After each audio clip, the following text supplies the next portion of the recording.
அல் குர்ஆனை பற்றி தப்பாக பேசினார், முஹம்மது ரசூலுல்லாஹ்வை பற்றி தப்பாக பேசினார், அல்லாஹ்வை பற்றி தப்பாக பேசினார். நம்ம இப்ப என்ன சொல்லணும்னு கேட்டா, இப்படி சில மதகுருமார்கள் சொன்னார்கள், ஆனா அல் குர்ஆன் என்ன சொல்லுகிறது தெரியுமா? இப்ப பிரச்சாரம் பண்ணலாம். அப்ப இலவசமாக அவரை கூப்பிட்டு உனக்கு ஒரு 10,000 தர்ற மாசம் செய்யனாலும் செய்ய மாட்டார். ஆனால் இலவசமாக இன்றைக்கு மீடியாக்களிலும் பகிரங்கமாகவும் இஸ்லாம் என்ன சொல்லுகிறது, ஜிஹாதை பற்றி என்ன சொல்கிறது, பெண்கள் உரிமை பற்றி என்ன சொல்கிறது, மாற்று மதத்தவர்களோடு எப்படி நடக்க வேண்டும் என்று இஸ்லாம் என்ன சொல்லுகிறது, இப்ப தைரியமா பேசலாம். ஏன்? இலவசமா விளம்பரம் பண்ணி தந்திருக்கிறார். மொழி தெரிந்தவர்கள் அதை பயன்படுத்தலாம். ஆனா நம்ம என்ன செய்யறோம்? இவர்களுடைய மதகுருமார்கள் எப்படிப்பட்டவர்கள் தெரியுமா? இந்த போட்டோ எடுத்து தலையை வெட்டி மிருகத்திர தலையை போட்டு போட்டாச்சு. என்ன நீ பண்ணினா நான் பண்ணுவேன், அவன் ஏசினா நம்ம என்ன செய்யறது? இவனுடைய பௌத்த மதம் எப்படிப்பட்டது தெரியுமான்னு நாங்க தூக்கி போடுறது. சகோதரர்களே, ஒரு விஷயத்தை எப்படி பிளஸா மாத்தணும், அதான் ஒரு முஸ்லீமுடைய நல்ல தன்மை. ஒரு முஸ்லீமுடைய பிளஸ் பாயிண்ட், ஒரு முஸ்லீமுடைய உதாரணம் அதுதான். அவன் எந்த கோணத்தில் வந்தாலும் அல்லாஹ்வுடைய மார்க்கத்தை மார்க்கமாக அழகிய முறையில் எடுத்து சொல்லுகிற அந்த தகைமை நம்மிடத்தில் இருக்கிறதா? திருமறை குர்ஆன் எவ்வளவு அழகா சொல்லி தருது பாருங்க. வலா தஸுப்புல் லதீன யதுஊன மின் தூனில்லாஹ் ஃபயஸுப்புல்லாஹ அதுவன் பிகைரி இல்ம். அல்லாஹ் அறிவின்றி அல்லாஹ் அல்லாதவர்களை அழைத்து வணங்கக்கூடிய இந்த மாதிரியானவர்களுடைய தெய்வங்களை நீங்கள் திட்ட வேண்டாம். அவனுடைய மார்க்கத்தை அவனை திட்ட வேண்டாம். அவன் அறிவில்லாம இருக்கிறான். அவன் இஸ்லாத்தை பத்தி மார்க்கத்தை பத்தி தெளிவில்லாம இருக்கிறான். இஸ்லாத்தை பத்தி திட்டத்தான் செய்வான். அல்லாஹ்வுக்கு ஏசுகிறான், முஹம்மது ரசூலுல்லாஹ்வுக்கு ஏசுகிறான், குர்ஆனுக்கு ஏசுகிறான், முஸ்லிம்களுக்கு ஏசுகிறான், ஹிஜாபுக்கு ஏசுகிறான். ஏசினால் அல்லாஹ் என்ன சொல்லுகிறான்? நீங்கள் அவர்களை, அவர்களுடைய தெய்வங்களை, அவர்களுடைய மார்க்கத்தை நீங்கள் திட்ட வேண்டாம். அப்ப என்ன செய்யணும்?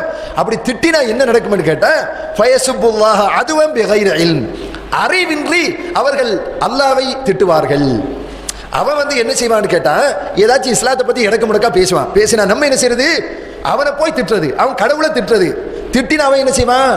நான் திட்டின மாறி அவன் அல்லாஹ்வை இழுத்து தாருக்கு மாறாக பேசுவான். நம்ம ஏன் பொல்ல கொடுத்து அடி வாங்கணும்? அப்ப இஸ்லாம் சொல்லுது, அவன் திட்டினால் தெளிவுபடுத்துவதுதான் நம்முடைய கடமை. என்ன செய்வது? தெளிவுபடுத்துவதுதான் நம்முடைய கடமை. அழகிய முறையில் இஸ்லாம் என்ன சொல்லுகிறது? அல்லாஹ்வை பத்தி தப்பா, முஹம்மது ரசூலுல்லாஹ்வை பத்தி தப்பா பேசுகிறாயா? முஹம்மது நபி யார் தெரியுமா? இந்த அறிக்கை அவர் வாழ்க்கை, இந்த அறிக்கை அவருடைய பண்பாடு, இந்த அறிக்கை அவரை பற்றிய செய்திகள் உலகத்துக்கு எடுத்து சொல்ல வேண்டிய நேரம் இது. உதாரணமா பாருங்களேன், நபிகள் நாயகம் ஸல்லல்லாஹு அலைஹி வஸல்லம் அவர்களை கார்ட்டூனாக வரைகிறார். ரசூலுல்லாஹி ஸல்லல்லாஹு அலைஹி வஸல்லம் அவர்களை கார்ட்டூனாக வரைகிறார். எங்க டென்மார்க்ல ஒரு பத்திரிகையில சஞ்சிகையில வரைஞ்சான். அவன் எதிர்பார்த்திருக்க மாட்டான் உலகத்தில் இவ்வளவு பெரிய ஒரு கொந்தளிப்பு ஏற்படும் சொல்லி. அவன் என்ன செய்கிறான்? ஒரு கார்ட்டூனாக ஏதோ ஒரு தூண்டுதலுக்கு வரைஞ்சான். உலகத்தில் யாரையுமே கார்ட்டூனால விட்டு வைக்கல. உலகத்தில் அந்த நேரத்தில் இந்த ஜோர்ஜ் புஷை வரைஞ்சான், அதுக்கு பின்னாடி இப்ப ஒபாமாவை வரைஞ்சான், இப்ப இருக்கிற ட்ரம்ப் இருக்காரு ட்ரம்ப் அவரை வரைஞ்சான். கேலி சித்திரங்கள் தாராளமாக வரைகிறான். இலங்கை நாட்டில் ராஜபக்ச அவர் ஆட்சியில இருக்கும் பொழுது அவரை பற்றிய கேலி சித்திரங்கள் முன்பக்கத்திலே வந்துட்டு தான் இருக்குது. என்ன பண்ண முடியும்? கேலி சித்திரம் வரைவதிலிருந்து யாரையுமே விட்டு வைக்கல. அந்த வரிசையில யாரை கொண்டு வந்து நிறுத்துகிறான்? முஹம்மது ரசூலுல்லாஹ் ஸல்லல்லாஹு அலைஹி வஸல்லம் அவர்களை கொண்டு வந்து நிறுத்துகிறான். நிறுத்தும் பொழுது உலகமெல்லாம் கார்ட்டூன் அப்படி வரையாதே என்று ஒரு புரட்சியை கிளப்பினார்கள். எல்லா இடங்களிலும் முஹம்மது ரசூலுல்லாஹ்வை நாங்கள் நேசிக்கிறோம். அவர் யார் தெரியுமா? உலகமே பார்க்குது, யாருடா இந்த முஹம்மத்? உலகத்தில் எல்லா முஸ்லிம்களும் அப்படியே கொதிச்சு நிற்கிறாங்க. இரத்தத்தில் கலந்து எங்களுடைய நேசத்தில் கலந்து போன முஹம்மது ரசூலுல்லாஹ்வை கேலி சித்திரம் வரையாதே. Who is Muhammad? யார் இந்த முஹம்மத்? உலகம் தேடுது, பார்க்குது. அப்பதான் பார்க்கிறான், முஹம்மது 1400 வருஷங்களுக்கு முன்னாடி வந்துட்டு போனாலும் உலகத்தில் முஸ்லிம்களுடைய உள்ளங்கள்ல இதயங்கள்ல இடம் பிடிக்கிறதுக்கு என்ன காரணம் தேடி பார்க்கிறான். எத்தனையோ பேர் இன்னைக்கு இஸ்லாத்துக்கு வருகிறான், எத்தனையோ பேர் இஸ்லாத்துக்கு வருகிறான். இலவச விளம்பரம், நான் சொன்ன இல்லையா, இலவச விளம்பரம்.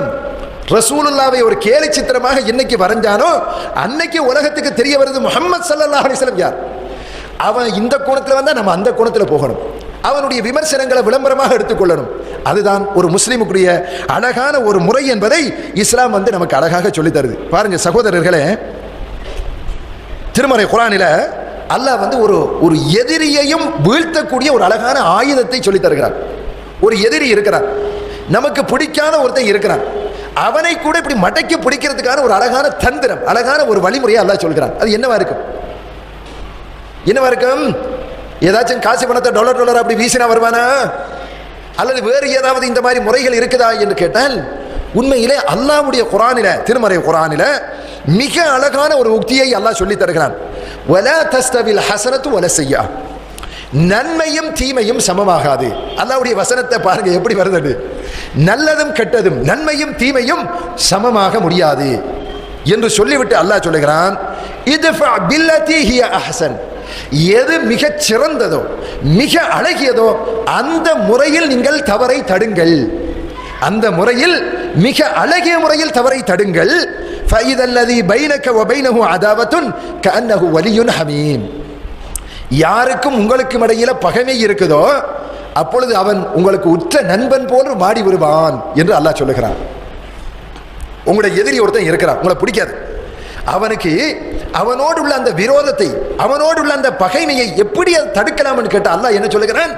அழகிய மிகச் சிறந்த முறையில் அவனிடத்துல போங்க, மிக சிறந்த முறையில் அழகிய முறையில் அவனை அணுகுங்கள், தடுங்கள், தவறை தடுங்கள், அவன் உங்களுடைய உற்ற நண்பன் போன்று மாறிவிடுவான் என்று திருமறை குர்ஆனிலே அல்லாஹ் சொல்லி காட்டுகிறான். பாருங்க, ஒரு பல்லின சமூகத்துக்கு மத்தியில் ஒரு முஸ்லிம் இப்படித்தான் இருக்கணும். நன்மையை ஏவ வேண்டும், தீமையை தடுக்க வேண்டும், அழகிய முறையில் கையாளணும். அந்த அழகிய முறை